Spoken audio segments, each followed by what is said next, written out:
पश्चिम बंगाल के दौरे पर पहुंचे पीएम नरेंद्र मोदी ने संदेश खाली को लेकर टीएमसी पर साधा निशाना। कहा, संदेश खाली में हुआ नारी शक्ति का अपमान। कोलकाता को पीएम मोदी की सौगात। देश की पहले अंडर वाटर मेट्रो का पीएम ने किया शुभारंभ। नदी के तल से भी 13 मीटर नीचे है टनल। अब ताज नगरी में भी सरपट दौड़ेगी मेट्रो। आगरा में सीएम योगी आदित्यनाथ ने दिखाई हरी झंडी। 90 किलोमीटर की दूरी करेगी तय। लोकसभा चुनाव को लेकर बीजेपी कोर ग्रुप की अहम बैठक। बीजेपी उम्मीदवारों की दूसरी सूची पर चर्चा संभव। किसानों का आज फिर दिल्ली कूच। राजधानी में सुरक्षा चाक चौबंद। चप्पे चप्पे पर जवानों का पहरा।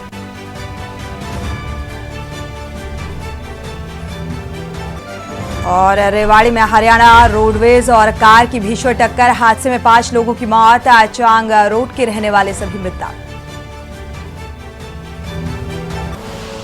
आप देख रहे हैं के न्यूज, खबरों का सारथी। नमस्कार, आप देख रहे हैं के न्यूज। मैं हूं आपके साथ सुनी चौहान। प्रत्याशियों का चयन, दिल्ली में मंथन, ये अहम खबर दिल्ली से सामने आ रही है। बीजेपी कोर ग्रुप की बैठक है आज। कई राज्यों के प्रत्याशियों को लेकर ये बैठक अहम मानी जा रही है। हिमाचल, हरियाणा और आंध्र प्रदेश को लेकर ये बैठक अहम। तमिलनाडु, महाराष्ट्र, कर्नाटक की ये बैठक है आज। प्रत्याशियों के नाम पर इस बैठक में चर्चा होगी, यानी कि दूसरी सूची जारी हो सकती है। तो कर्नाटक, तमिलनाडु, महाराष्ट्र के उम्मीदवारों का ऐलान हो सकता है। प्रत्याशियों को लेकर यह अहम बैठक कई राज्यों की। हिमाचल, हरियाणा, आंध्र प्रदेश को लेकर यह अहम बैठक मानी जा रही है।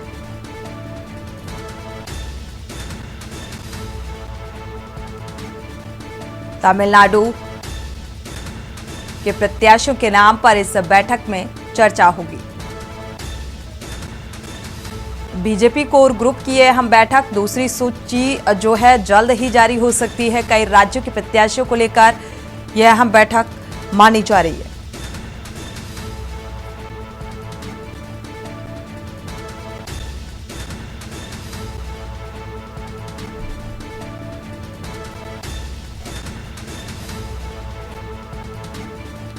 प्रवेश शर्मा इसी खबर पर जुड़े हुए हैं ज्यादा जानकारी के साथ। प्रवेश, ये कोर ग्रुप की बैठक बेहद अहम। प्रत्याशियों के नामों का ऐलान हो सकता है, चिंतन मंथन हो सकता है कई अहम राज्यों को लेकर। क्या अपडेट?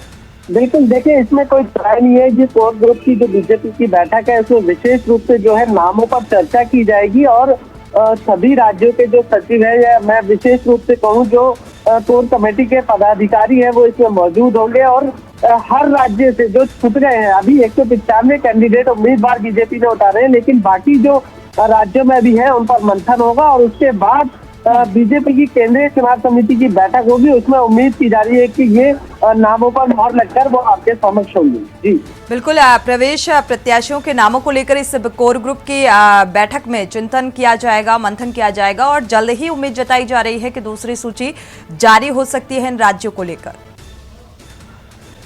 देखिए, मैं आपको एक बात स्पष्ट रूप से बता दूं कि मंथन होने के बाद कहीं ना कहीं प्रधानमंत्री मोदी जो है राज्यों के भ्रमण पर है, तो ऐसा उम्मीद जताई जा रही है, आशंका जताई जा रही है कि जब ये बैठक खत्म होगी तो उसके बाद चुनाव समिति की बैठक होनी है। लेकिन वो बैठक ज्यादा लंबी ना होते हुए जो लिस्ट है, जो नामों को फाइनल करना है, उसको तुरंत कर दिया जाएगा, क्योंकि लोकसभा चुनाव अब बेहद करीब है और कैंडिडेटों का नाम जल्द से जल्द हर पार्टी करना चाहती है और उसमें बीजेपी भी अपने आप को सबसे पहले दौड़ में शामिल कर उम्मीदवारों का नाम प्रत्यक्ष रूप से कहूँ तो घोषणा कर देना चाहती है। शुक्रिया इस तमाम जानकारी को साझा करने के लिए। तो कई राज्यों के प्रत्याशियों के नाम को लेकर ये अहम बैठक और इसमें प्रत्याशियों के नाम पर चर्चा की जाएगी। हिमाचल और हरियाणा प्रदेश, आंध्र प्रदेश को लेकर ये बैठक फिलहाल बेहद अहम।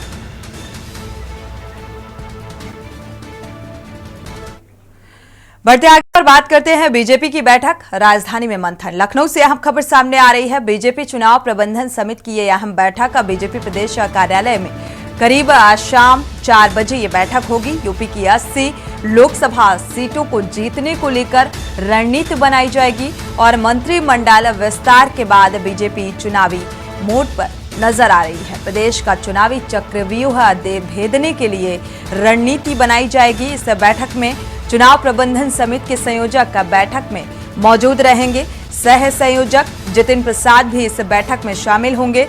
समिति के सदस्य जेपीएस राठौर भी इस बैठक में हिस्सेदारी लेंगे। बीजेपी चुनाव प्रबंधन समिति की अहम बैठक तो चुनावी लिहाज और रणनीति के लिहाज से बेहद अहम। बीजेपी प्रदेश कार्यालय में ये शाम 4 बजे ये बैठक रखी गई है। चुनावी समर में बूथ प्रबंधन, नामांकन सभा पर मंथन होगा और रैलियों और सभाओं और रोड शो को लेकर तैयारियों पर विचार विमर्श किया जाएगा।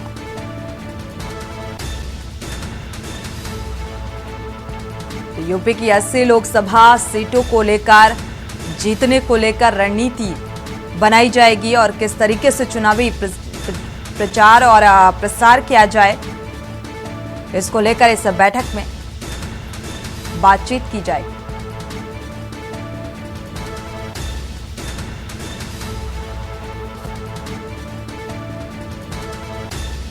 मंत्रिमंडल विस्तार के बाद बीजेपी चुनावी मोड पर नजर आ रही है लगातार और ये बैठक इस लिहाज से बेहद अहम। प्रदेश का चुनावी चक्रव्यूह भेदने के लिए अब रणनीति बनाई जाएगी और उसी रणनीति के तहत काम किया जाएगा। तो सह संयोजक जितिन प्रसाद भी इस बैठक में शामिल होंगे। साथ ही समिति के सदस्य जेपीएस राठौर भी मौजूद रहेंगे और चुनावी प्रचार प्रसार किस तरीके से किया जाए, जो सीधे आम जनता से सरोकार हो, इसको लेकर एक ठोस रणनीति को लेकर इस बैठक के दौरान चर्चा। तो नामांकन सभा पर भी मंथन किया जाएगा इस बैठक में।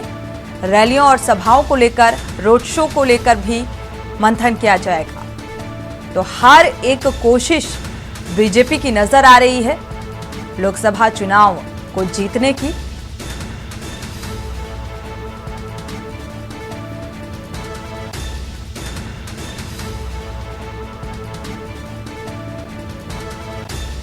उत्तर प्रदेश की 80 लोकसभा सीटें बेहद महत्वपूर्ण हैं हर एक राजनीतिक पार्टी के लिए, चाहे कांग्रेस हो, समाजवादी पार्टी हो। और इस लिहाज से भारतीय जनता पार्टी पूरी तरीके से तैयारियों में जुट गई है। चुनाव प्रबंधन समिति की ये बैठक इस लिहाज से बेहद अहम। तो सह संयोजक भी इसमें शामिल होंगे और चुनावी रणनीति को लेकर चर्चा की जाएगी। जेपीएस राठौर भी इस बैठक का हिस्सा होंगे।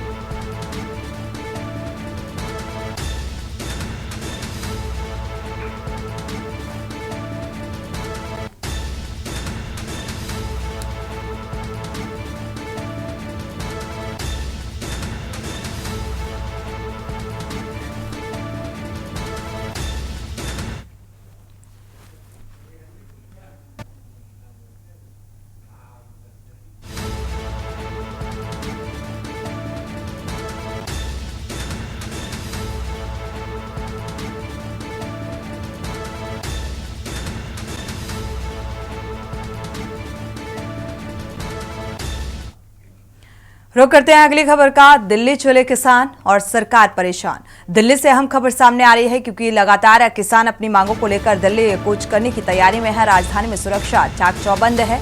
चप्पे चप्पे पर जवानों को तैनात कर दिया गया है। देश के बाकी राज्यों के किसानों का दिल्ली कूच अपनी मांगों को लेकर लगातार प्रदर्शन किया जा रहा है। किसानों की तरफ से पंजाब, हरियाणा के किसान भी आंदोलन में शामिल हुए।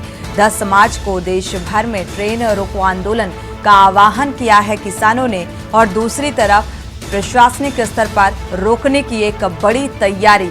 14 मार्च को किसान महापंचायत का भी आयोजन किया गया है। दिल्ली के रामलीला मैदान में महापंचायत का आयोजन किया जाएगा। 10 मार्च को रेल भरो आंदोलन का आह्वान किसानों के द्वारा लगातार अपनी मांगों को लेकर दिल्ली कूच करने के लिए का आह्वान और इसको लेकर प्रशासनिक स्तर पर बैरिकेड्स किया गया है और जो बॉर्डर हैं उनको फिलहाल वहां पर बैरिकेड्स किया गया है। रोकने की पूरी तैयारी नजर आ रही है। चप्पे चप्पे पर जवानों का सख्त पहरा। देश के बाकी राज्यों के किसानों का भी दिल्ली कूच।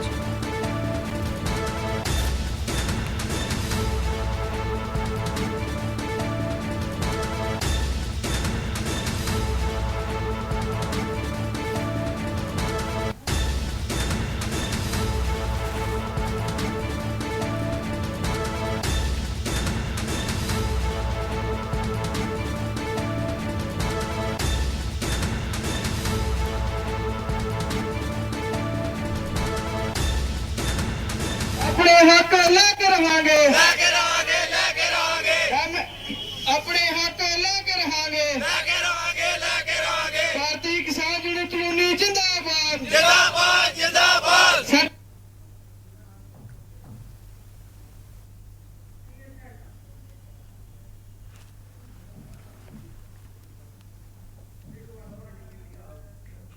और इसी बीच लखनऊ से आपको खबर बता दें, काकोरी में ब्लास्ट, 5 लोग हलाक। लखनऊ से अहम खबर, काकोरी में ये ब्लास्ट हुआ, सिलेंडर ब्लास्ट का ये पूरा मामला सामने आ रहा है। सिलेंडर ब्लास्ट मामले में घायलों का इलाज जारी है और घायलों को ट्रॉमा सेंटर देखने के लिए पहुंचे हैं मंडलायुक्त और डीएम। घटना का संज्ञान लिया, सीएम भी पहुंचे हुए हैं। इलाज में लापरवाही न बरतने के निर्देश दिए गए हैं। राजधानी लखनऊ से ये खबर सामने आ रही है और सिलेंडर ब्लास्ट से हुए जख्मी का इलाज फिलहाल जारी है।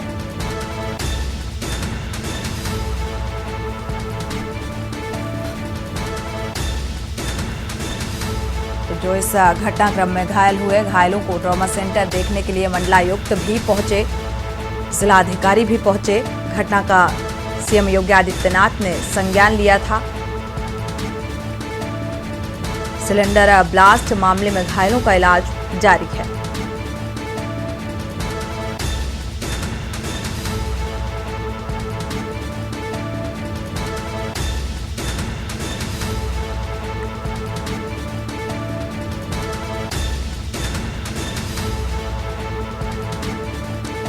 शिवा शर्मा इसी खबर पर जुड़े हुए हैं ज्यादा जानकारी के साथ। शिवा, देखा जाए तो ये काकोरी में सिलेंडर ब्लास्ट का पूरा मामला शासन स्तर पर भी संज्ञान लिया गया है। फिलहाल क्या कुछ स्थिति नजर आ रही है घायलों की इस हादसे में?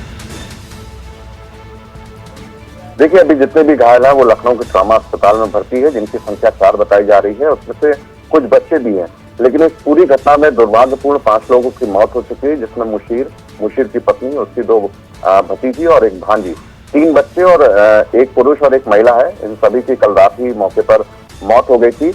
प्राइमा फेसी जो पुलिस की अभी जांच है, उनका यही कहना है कि जिस कमरे में ब्लास्ट हुआ उस कमरे में सिलेंडर रखे हुए थे और सिलेंडर की वजह से ही ब्लास्ट हुआ है शॉर्ट सर्किट के बाद।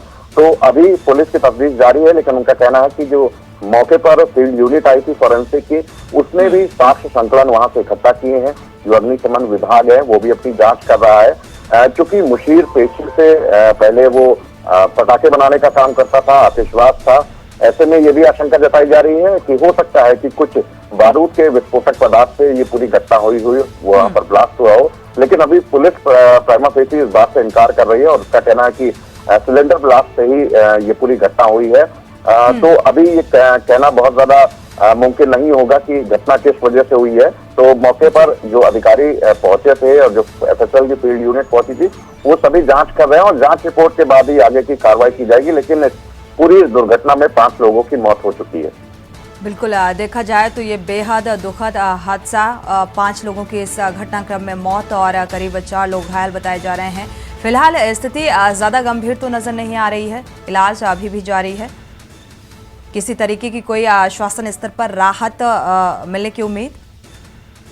शिवा, देखिए, चूंकि खुद मुख्यमंत्री ने इस पूरी घटनाक्रम का संज्ञान लिया सुबह और जिला प्रशासन के अधिकारियों और पुलिस अधिकारियों को मौके पर घटनास्थल पर पहुंचने पर आदेश दिए थे और जो लोग अस्पताल में भर्ती है गंभीर अवस्था में, उनके भी हालचाल लेने के लिए आदेश दिए थे। और उसी के क्रम में देखा गया है कि लखनऊ में सुबह जिलाधिकारी लखनऊ सूर्यपाल गंगवार और मंडलायुक्त डॉक्टर रोशन जैकब सभी घायलों का उन्होंने हालचाल लिया और घटनाक्रम के बारे में पूछताछ की है।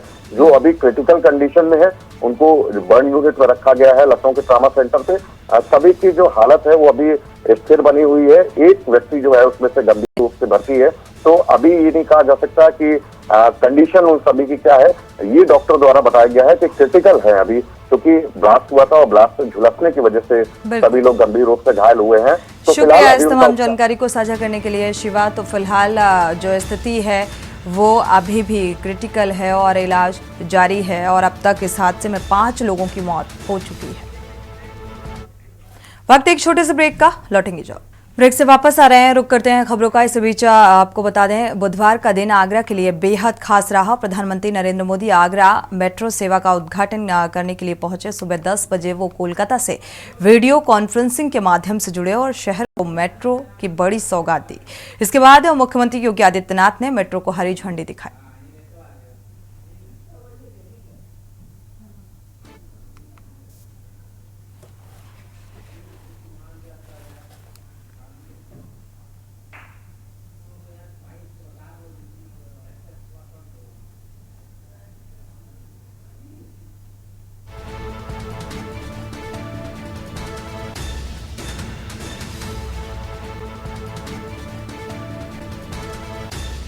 खबर अजमेर से है, जहां सब इंस्पेक्टर भर्ती परीक्षा 2020 को रद्द करने की मांग को लेकर युवाओं ने अजमेर जिला कलेक्ट्रेट कार्यालय के बाहर जमकर प्रदर्शन किया।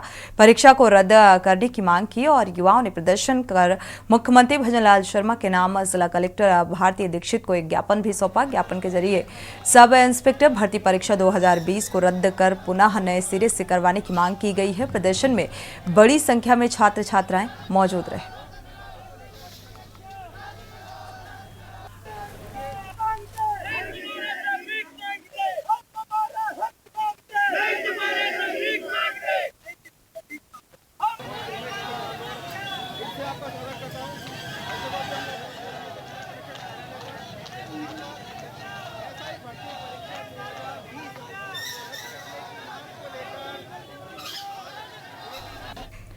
उधर भारतीय प्रेस पत्रकार संघ के राष्ट्रीय अध्यक्ष अभय जोशी द्वारा Rajmandir cinema hall 12th fail film का आयोजन किया गया और जिसमें पत्रकारों के साथ साथ उनके परिजन भी इस बीच मौजूद रहे। अध्यक्ष अभय जोशी ने कहा कि ये फिल्म दिखाने का एक ही मकसद था कि पत्रकारों के बच्चों को भी सीखने को मिले ताकि वो भी पढ़कर IAS या IPS बने।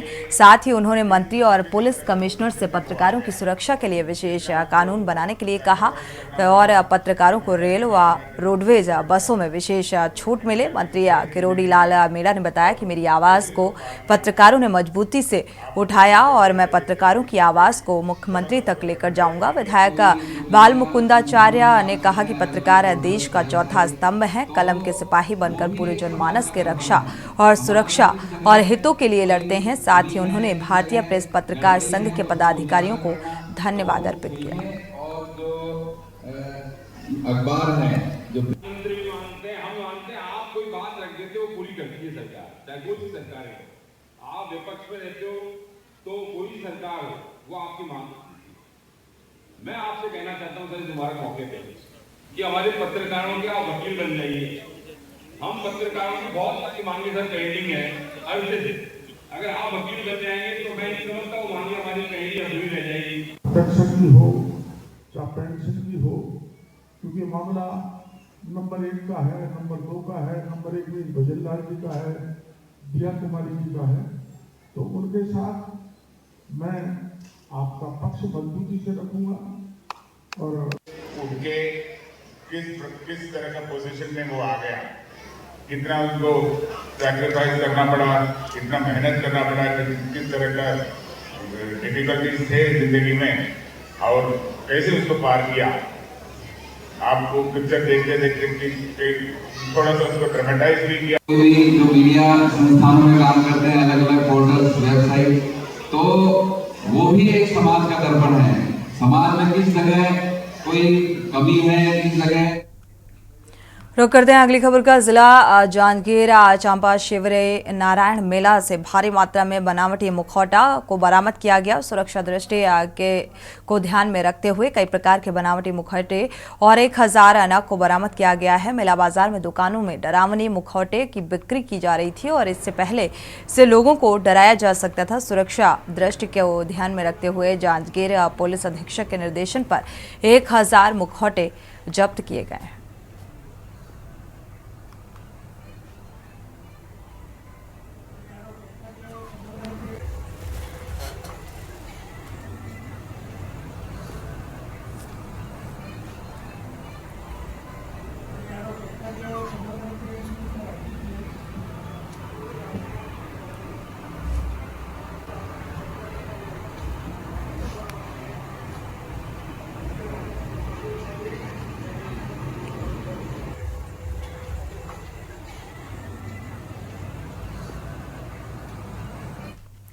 सरगुजा को रुख करते हैं। सरगुजा जिले के सामुदायिक स्वास्थ्य केंद्र सीतापुर सुर्खियों में बना हुआ है। एक और जहां बीएमओ अमोस किंडू के ऊपर आयुष्मान भारत योजना के इंसेंटिव राशि गबन का आरोप लगा हुआ है, तो वहीं अब सर्जन डॉक्टर विनोद ने आरोप लगाते हुए बताया कि सीतापुर सामुदायिक स्वास्थ्य केंद्र में 1 जून 2022 से पदस्थ हैं। सर्जन का आरोप है कि ऑपरेशन थिएटर में ओटी टेक्नीशियन की ज़रूरत अनिवार्य रूप से होती है, लेकिन वो बगैर ओटी टेक्नीशियन के अकेले ही ऑपरेशन करते हैं, और जबकि ओटी टेक्नीशियन के लिए वो कई बार बीएमओ अमोस किंडू को बोल चुके हैं। इसके बावजूद ध्यान नहीं दिया जा रहा। टेक्नीशियन की नियुक्ति है, लेकिन उससे दूसरा काम कराया जाता है। ऐसे में डॉक्टर को काफ़ी दिक्कतों का सामना करना पड़ता है। स्वास्थ्य विभाग को गंभीरता से इस ओर ध्यान देने की ज़रूरत है।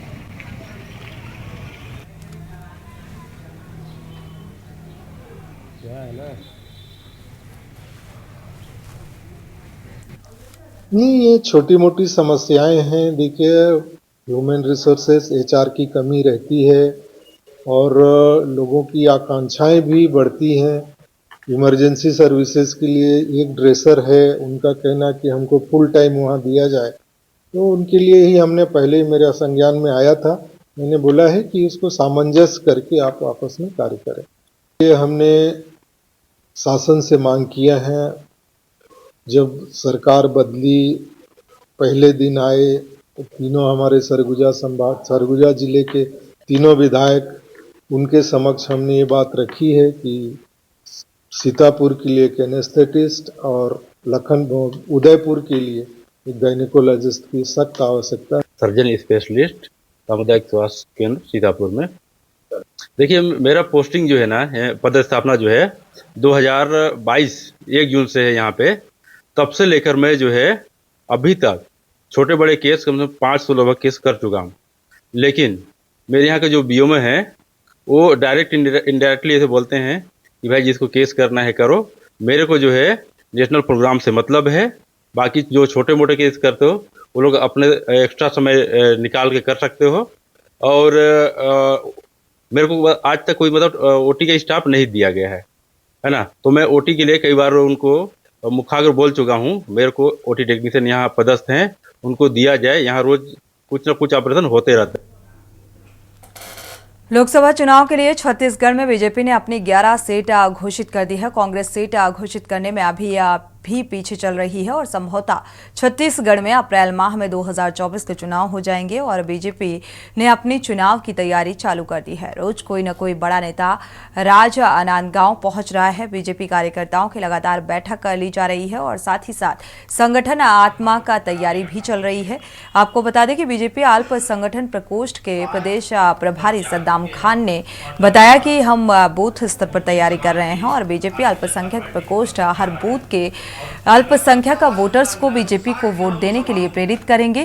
कांग्रेस ने पिछले 70 सालों में मुसलमान का शोषण किया और वोट बैंक की तरह उपयोग किया गया। मोदी सरकार अल्पसंख्यकों के लिए अच्छा काम कर रही है। मोदी के नेतृत्व में मुसलमान का विकास होगा और मोदी के नेतृत्व में देश 5 ट्रिलियन इकोनॉमी के लक्ष्य को प्राप्त करेगा। किसी भी योजना, जो भी केंद्र सरकार योजना चल रही है, उसमें मुसलमानों को 30 से 35% का लाभ 10 सालों के बीच में मिला। लोकसभा चुनाव के लिए भारतीय जनता पार्टी पूरे मंडल स्तर तक अपने कार्यकर्ताओं को बूथ स्तर तक मजबूत करेगी और हमें बूथ स्तर तक अल्पसंख्यक समुदाय का वोट लेना है। जो भी हमारी केंद्र सरकार की योजनाएं चली हैं, चाहे प्रधानमंत्री आवास योजना हो, जिला योजना, जो हमारे लाभार्थी हैं, उन अल्पसंख्यक मोर्चा उन तक संपर्क करेगा, उनसे संवाद करेगा और भारतीय जनता पार्टी के पक्ष में वोट देने की अपील करेगी।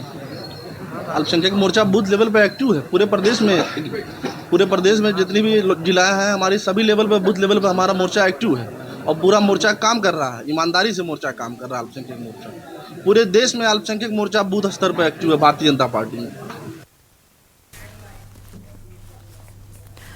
रुक करते हैं अगली खबर का। भारतीय किसान यूनियन के नेताओं ने पिपलिन अनाज मंडी में बातचीत करते हुए बताया कि शंभू बॉर्डर और जो आंदोलनकारी किसान बैठे हैं उनकी पैरवी करने के लिए कुछ किसान करनाल में शांतिपूर्वक आंदोलन कर रहे थे और जिनको पुलिस ने जबरदस्ती गिरफ्तार किया। आंदोलन के दौरान जिन किसानों को गिरफ्तार किया गया वो उनको जेल से रिहा किया जाए, नहीं तो भारतीय किसान यूनियन टिकैत ग्रुप द्वारा जेल भरो आंदोलन होगा। भारतीय किसान यूनियन टिकैत ग्रुप के हरियाणा के प्रदेश अध्यक्ष चौधरी रतन मान की अगुवाई में 11 मार्च को सीएम सिटी करनाल से शुरू किया जाएगा और इस दौरान किसानों ने मीडिया से मुखातिब होते हुए बताया कि 14 मार्च को राकेश टिकैत की अध्यक्षता में रामलीला ग्राउंड में एक महापंचायत बुलाई गई है। इसमें आगामी रणनीति के बारे में फैसला लिया जाएगा और इस दौरान किसान नेताओं ने आगामी किसान आंदोलन की रणनीति के बारे में बातचीत की जाएगी। हमारे कुछ किसान शंभू बॉर्डर पर जो किसान आंदोलन शुरू हुआ है उसके पैरवाई के लिए करनाल में आंदोलन कर रहे थे, जिससे सरकार ने जबरदस्ती उनको गिरफ्तार कर लिया गया है। और हम सरकार को ये चेतावनी देने के लिए इकट्ठे हुए हैं, या तो उनको छोड़ दिया जाए वरना करनाल में 11 तारीख को सीएम सिटी में हम जेल भरो आंदोलन की शुरुआत करेंगे। और इसी के साथ 14 मार्च को हमारे राष्ट्रीय भारतीय किसान यूनियन के महासचिव राकेश टिकैत जी द्वारा रामलीला ग्राउंड में महापंचायत बुलाई गई है और 14 तारीख के ये मैसेज हम सभी किसानों को देना चाहते हैं कि वक्त एक छोटे से ब्रेक का, लौटेंगे जब ब्रेक से वापस आ रहे हैं। इस बीच जौनपुर से बड़ी खबर आपको बता दें, जौनपुर से अहम खबर सामने आ रही है। इस वक्त की बड़ी और अहम खबर है जौनपुर से। तो फिलहाल जौनपुर से बड़ी खबर। बढ़ते आगे, फर्रुखाबाद से अहम खबर आपको बता दें, फूड पॉइजनिंग का मामला सामने आ रहा है। फूड पॉइजनिंग से 10 लोग बीमार हुए हैं। एक ही परिवार के ये 10 लोग बताए जा रहे हैं और बीमार होने से इलाके में हड़कंप और रात का खाना खाने से हालत बिगड़ी। कोतवाली कायमगंज के टिलिकिया का ये मामला बताया जा रहा है।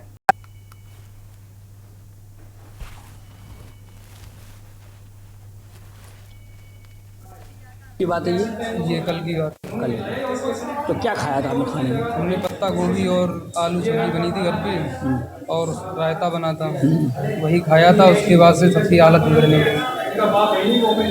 कितने लोग थे घर में लगभग खाने वाले? खाने वाले हैं 10-12 लोग। तो सभी की हालत खराब। तो फिर आज दिखाने आए डॉक्टर को? जी, जब मतलब खाट से उठ ही नहीं पा रहे थे कोई भी लोग, सबकी हालत बहुत खराब थी। सब पड़े रहे वहीं? घर पे कोई था ही नहीं ले जाने के लिए। आज कौन लाया आपको? आज हमारे जो मतलब कि रिश्तेदार वगैरह थे वो आए, वो लेकर आए उनको।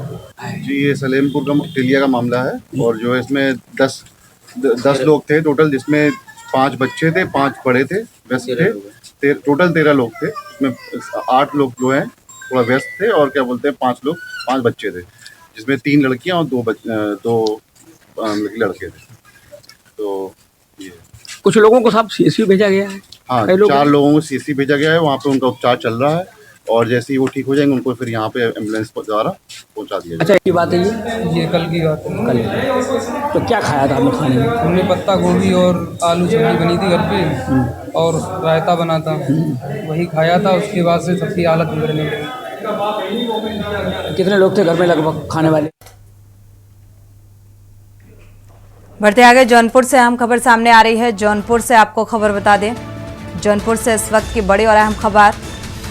जेल से पूर्व सांसद धनंजय सिंह कोर्ट पहुंचे हैं। आज सजा का ऐलान होना है और भारी सुरक्षा व्यवस्था के बीच कोर्ट में पेश किया गया। कोर्ट जाते समय कार्यकर्ताओं ने जिंदाबाद के नारे भी लगाए और कड़ी सुरक्षा व्यवस्था के साथ कोर्ट में पेश किया गया धनंजय सिंह को। दरअसल 4 साल पुराने इस मामले को लेकर कोर्ट का फैसला सामने आया। दोषी करार हुए, दोष तय हुए हैं और आज सजा का ऐलान होना है।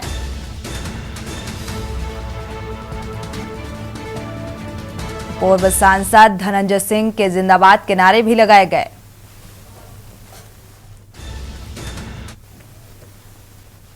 तो कड़ी सुरक्षा व्यवस्था के बीच, नारेबाजी के बीच कोर्ट में पेश किया गया।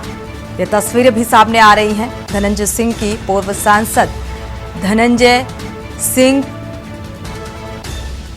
को लेकर कोर्ट आज अपना फैसला सुनाएगा।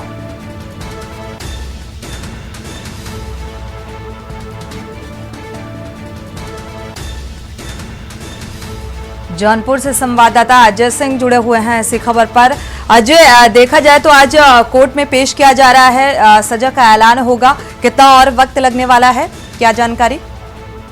जी, आपको बता दें कि पूर्व सांसद धनंजय सिंह को आज एमपी एमएलए कोर्ट से जो है कल ही उनको दोष सिद्ध कर दिया गया था। आज पूरे मुकदमे में जो 2020 का मुकदमा है 10 मई का, उसमें आज 386, 364, 120B और 323 जैसे गंभीर धाराओं में आज जो है उन पर सजा सुनाई जानी है।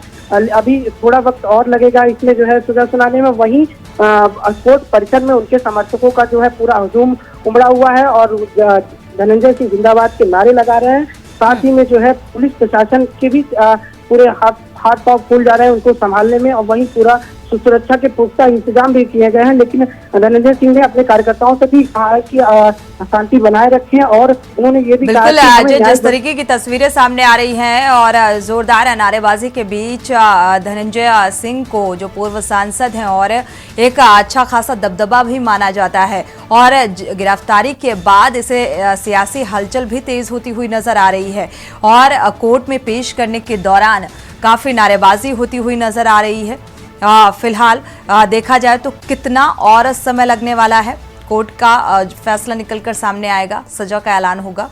अभी आपको बता दें कि अभी कोर्ट में उनकी पेशी हो चुकी है, अभी उनकी सुनवाई चल रही है और अभी कम से कम जो है 1 से 1.5 घंटे का वक्त अभी बाकी है जो है सजा के आने में। वहीं आपको बता दें कि राजनीतिक कैरियर जो है धनंजय सिंह का बड़ा उठक पटक रहा है। 2002 से निर्दल विधायक बनने के बाद से वो 4 बार के विधायक और 1 बार के सांसद है, तो उनका एक बड़ा फैन फॉलोइंग भी है। तो इससे जो है कोई नकारा नहीं जा सकता। इसकी वजह से आज जिस प्रकार धनंजय सिंह की गिरफ्तारी को सीधे सीधे राजनीति से जोड़कर देखा जा रहा है। ये बात अलग है कि कोर्ट के जो कानूनी कार्रवाई है वो प्रशासनिक कार्रवाई राजनीतिक से अलग होती है, बावजूद इसके इसे कनेक्ट किया जा रहा है। जौनपुर से अगर टिकट मिलता धनंजय सिंह को तो फिलहाल नुकसान किसे होता, और जौनपुर में जिस तरीके से बीजेपी का प्रत्याशी घोषित किया गया कृपाशंकर का अगर जिक्र करें, उसके बाद से ही हिरासत में लिया गया, ये आरोप तय हुए।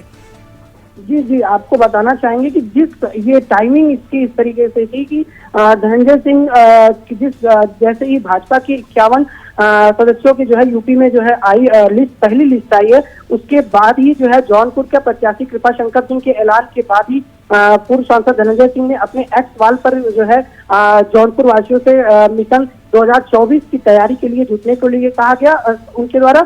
वहीं से जो है सरगर्मियां तेज हुई और आज स्थिति जो है यहाँ तक आ गई कि आज धनंजय सिंह को गिरफ्तारी करके आज उनकी सुनवाई की जा रही है। जी शुक्रिया अजय, इस खबर पर नजर बनाए रखिएगा, आपसे अपडेट लेते रहेंगे। फिलहाल 1 से 1.5 घंटे का वक्त और लग सकता है, सजा का ऐलान होना है, पेशी हो रही है फिलहाल, और कुछ देर बाद कोर्ट का फैसला निकलकर सामने आएगा।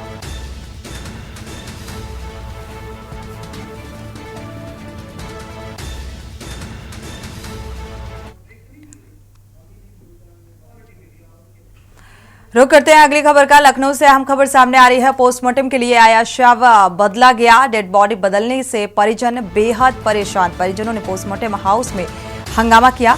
परिजनों का आरोप कि मृतका संध्या का शव अभी तक नहीं मिला। संध्या की जो बॉडी थी वो गुलाला घाट अंतिम संस्कार के लिए पहुंची,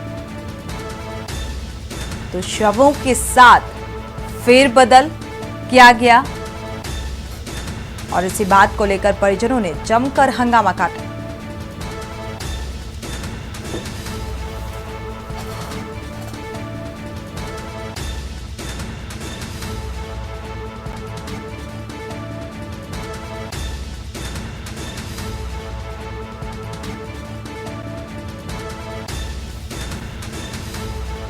फिलहाल गुलाला घाट में अंतिम संस्कार करने के लिए पहुंचे। लखनऊ से अहम खबर सामने आ रही है। पोस्टमार्टम के लिए शव को बदला गया। पोस्टमार्टम के बाद डेड बॉडी बदलने से परिजन परेशान और इसी बात को लेकर जमकर हंगामा किया।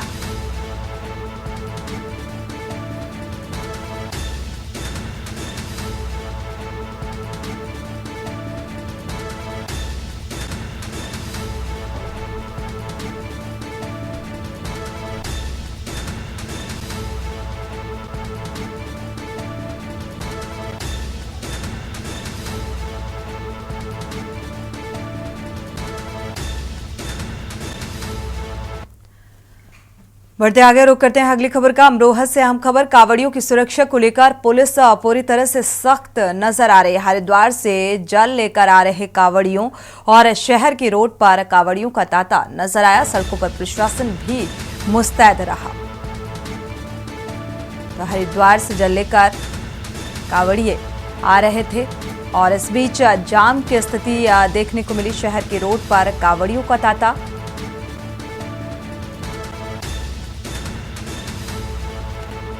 तो यातायात बाधित ना हो, इसके लिए प्रशासनिक अमला भी पूरी तरीके से मुस्तैद नजर आया। अमरोहा से अहम खबर।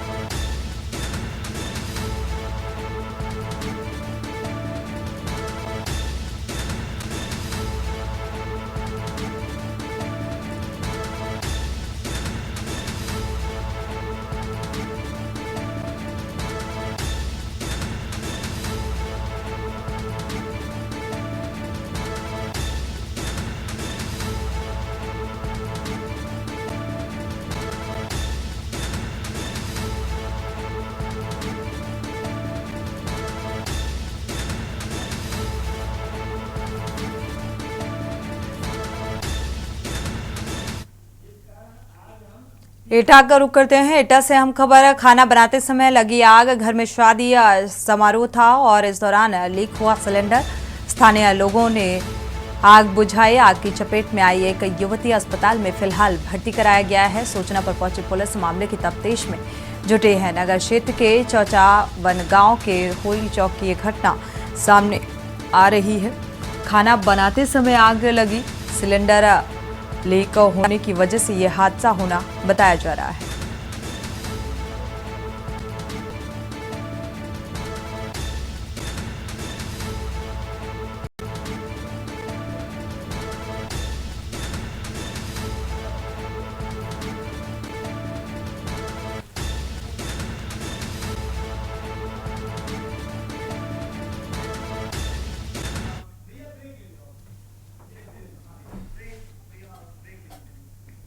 वक्त है छोटे से ब्रेक का, लौटेंगे जल्द। ब्रेक से वापस आ रहे हैं। इसी बीच खबरों का रुख करें उससे पहले बड़ी खबर आपको बता दें। बरेली से अहम खबर सामने आ रही है।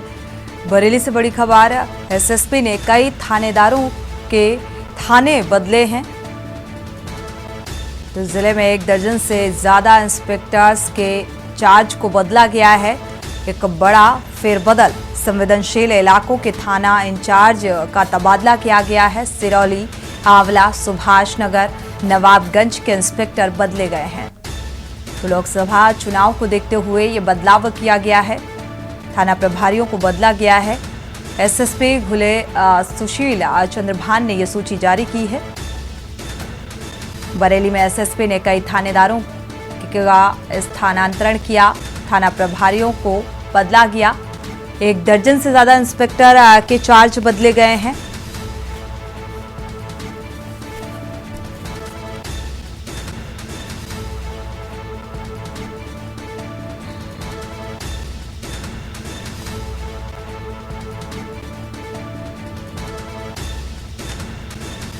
तो संवेदनशील इलाकों में ये बदलाव किया गया है। सिरौला, आंवला, सुभाष नगर, नवाबगंज के इंस्पेक्टर बदले गए हैं। लोकसभा चुनाव को देखते हुए ये बदलाव किया गया। थाना प्रभारियों को बदला गया है। एसएसपी घुले सुशील चंद्रभान ने यह सूची जारी की है।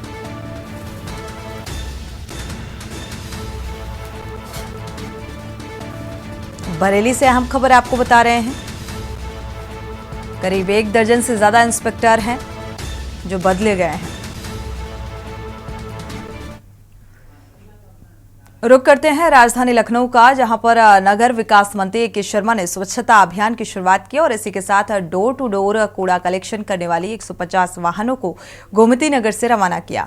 स्वच्छ भारत अभियान के तहत यूपी को स्वच्छता रैंकिंग में अव्वल लाने के लिए विभाग के मंत्री भी प्रयासरत हैं। गोमती नगर के हुसड़िया चौराहे पर आयोजित स्वच्छ भारत अभियान की शुरुआत करते हुए नगर विकास मंत्री ए.के. शर्मा और महापौर सुषमा खरकावाल ने घरों से कूड़ा उठाकर गाड़ियों में डालकर इसकी शुरुआत की। और यही नहीं, इस कार्यक्रम में मौजूद नगर आयुक्त इंद्रजीत सिंह, संबंधित पार्षद और सफाई कर्मचारियों को संबोधित करते हुए उन्होंने कहा कि ये सपना देश के प्रधानमंत्री का है और यूपी को अव्वल पहुंचाने के लिए सभी की सहभागिता जरूरी है।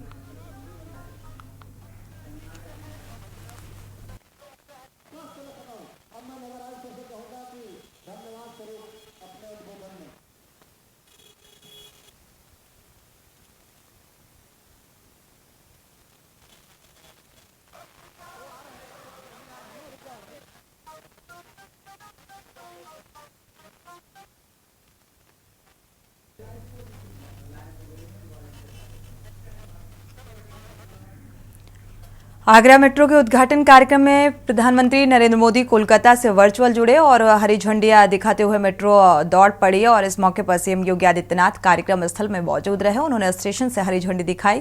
ताजमहल भूमिगत स्टेशन से उसकी शुरुआत की गई और मेट्रो के उद्घाटन के मौके पर मुख्यमंत्री योगी आदित्यनाथ ने कहा कि आगरा वासियों को होली से पहले मेट्रो ट्रेन की सौगात मिली है। देश में सबसे कम समय में आगरा में मेट्रो स्टेशन तैयार हुए। आगे के प्रोजेक्ट को भी इसी तरह तेजी से कार्य करने के लिए मेट्रो अधिकारियों को निर्देशित किया गया। कहा कि मेट्रो के चलने से शहर की यातायात व्यवस्था बेहतर होगी और ये शहर शिवाजी महाराज के गौरव से भी जुड़ा हुआ है। उन्होंने आगरा शहर के विकास के लिए कहा कि डबल इंजन सरकार के चलते आगरा में गंगा जल, एयरपोर्ट, IT सेक्टर समेत कई विकास कार्यों में तेजी देखने को मिल रही है।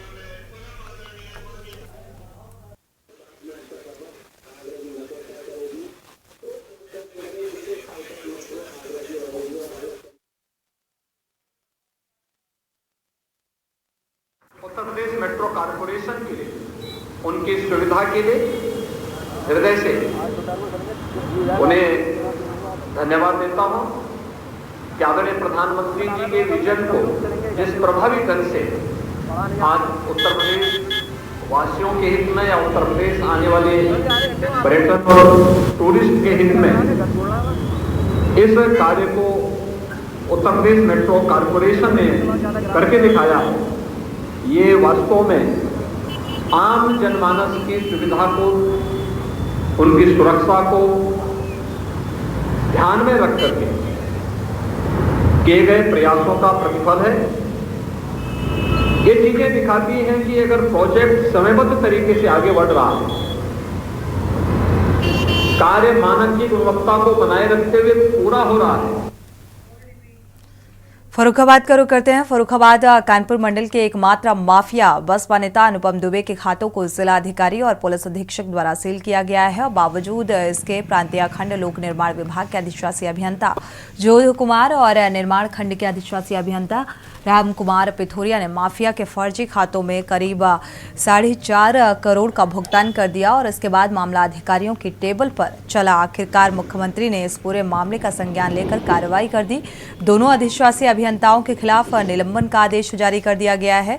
हालांकि पुलिस ने अभी तक इन पर कोई FIR दर्ज नहीं की। माफिया की मदद करने वाले अधिशासी अभियंताओं और आवारा अभियंता सहित 6 लोग इस मामले की जड़ में आए थे और जद में आने के बाद उत्तर प्रदेश में अब माफिया का राज खत्म करने के लिए मुख्यमंत्री ने ऐसे अधिकारियों को चिन्हित करना शुरू कर दिया है जो अधिकारी माफिया की मदद कर रहे हैं। ऐसे में माफी अनुपम दुबे की मदद करने के मामले में दोनों अभियंता निलंबित किए गए और साथ ही उनके पास उनके खिलाफ जांच के आदेश भी जारी हुए हैं। जिलाधिकारी और पुलिस अधीक्षक में उनके खिलाफ शासन की रिपोर्ट भेजी गई है और इसके बाद कार्रवाई अमल में लाई जाएगी।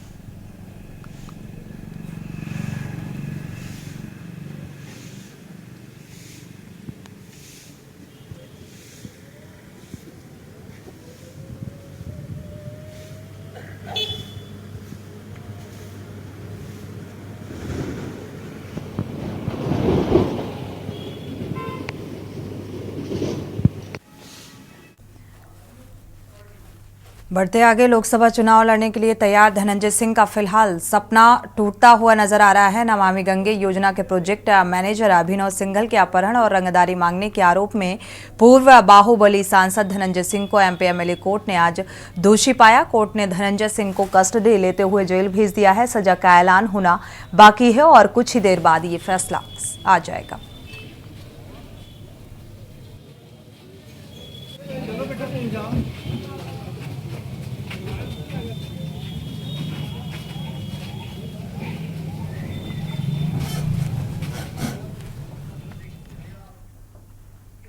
इसी के साथ इस बुलेटिन में इतना ही। आगे खबरों के लिए आप देखते रहिए के न्यूज़ इंडिया।